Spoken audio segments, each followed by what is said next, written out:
ಎಲ್ಲ ರೈತ ಬಂಧುವರಿಗೂ ನಮಸ್ತೆ. ನಾನು ನಿಮ್ಮ ಸಾವಯವ ಕೃಷಿಕ ಷಡಕ್ಷರಿ. ನಾವಿವತ್ತು ಗೋಕೃಪಾಮೃತ ಕಲ್ಚರ್ ರೆಡಿ ಮಾಡ್ತಾ ಇದ್ದೀವಿ ಮೈಸೂರಿನಲ್ಲಿ. 28ಕ್ಕೆ ಕಾರ್ಯಾಗಾರ ಇದೆ.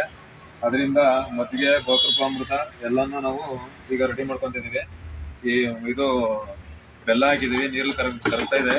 ಸಾವಯವ ಬೆಲ್ಲ, ಮಜ್ಜಿಗೆ, ಗೋಕೃಪಾಮೃತ ಎಲ್ಲ ರೆಡಿ ಮಾಡ್ಕೊತಾ ಇದ್ದೀವಿ.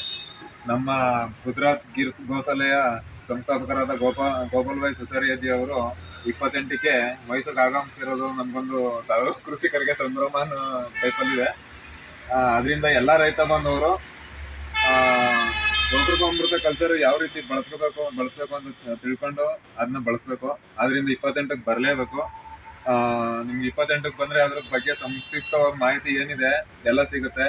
ಮತ್ತೆ ನಾಟಿ ಹಸುಗಳು ಇವತ್ತಿನ ದಿನಕ್ಕೆ ಏನು ಕಡೆಗಣಿಸಿದೀವಿ, ಅದ್ರ ಪ್ರಾಮುಖ್ಯತೆ, ಅದ್ರ ಬೆನಿಫಿಟ್ಸು ಏನಿದೆ ಅದು ನಿಮ್ಗೆ 100% ಗೊತ್ತಾಗುತ್ತೆ. ನೀವು ಯಾವತ್ತು ನಾಟಿ ಹಸುನ ಕಡೆಗಣಿಸಲ್ಲ. ನಾಟಿ ಹಸುವಿನಿಂದ ಕೋಟಿ ಸಂಪಾದನೆ ಮಾಡ್ತೀರಾ. ಆದ್ರಿಂದ ರೈತ ಬಂದವರು ಮೈಸೂರಿನಲ್ಲಿ ಮಾನಸ ಗಂಗೋತ್ರಿ KSOU ಅಲ್ಲಿ ನಡೀತಕ್ಕಂಥ ಕಾರ್ಯಾಗಾರದಲ್ಲಿ ಪ್ರತಿಯೊಬ್ಬ ರೈತರು ಭಾಗವಹಿಸ್ಬೇಕು. 28ಕ್ಕೆ ಭಾಗವಹಿಸಿ ನಿಮಗೆ ಗೋಕೃಪಾಮೃತ ಕಲ್ಚರ್ ಬಗ್ಗೆ ಗೋಪಾಲ್ ಭಾಯ್ ಸುತಾರಿಯಾಜಿ ಅವರು ವಿವರಣೆ ಕೊಡ್ತಾರೆ. ಜೊತೆಗೆ ನಮ್ಮ ಸ್ವದೇಶಿ ಪ್ರಭು ಸರ್ ಇರ್ತಾರೆ. ನಾವೆಲ್ಲ ರೈತ ಬಾಂಧವರು ಇರ್ತೀವಿ. ದಯಮಾಡಿ ಎಲ್ಲ ರೈತ ಬಾಂಧವರು ಈ ಕಾರ್ಯಾಗಾರಕ್ಕೆ ಬರಬೇಕಾಗಿ ಈ ಮೂಲಕ ಕೇಳ್ಕೊಳ್ತಾ ಇದ್ದೀನಿ.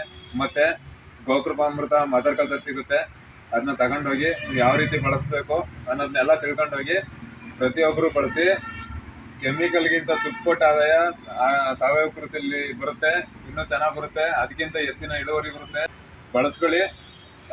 ನಿಮ್ಮ ಆರೋಗ್ಯವನ್ನು ಕಾಪಾಡ್ಕೊಳ್ಳಿ, ಭೂಮಿ ತಾಯಿ ಆರೋಗ್ಯವನ್ನು ಕಾಪಾಡಿ ನಮ್ಮ ಸಮಾಜವನ್ನು ವಿಷಮುಕ್ತದೆಡೆಗೆ ತಗೊಂಡೋಗೋಣ ಅಂತ ಈ ಮೂಲಕ ಪ್ರತಿಯೊಬ್ಬ ರೈತರಿಗೂ ಕೇಳ್ಕೊಳ್ತೀವಿ.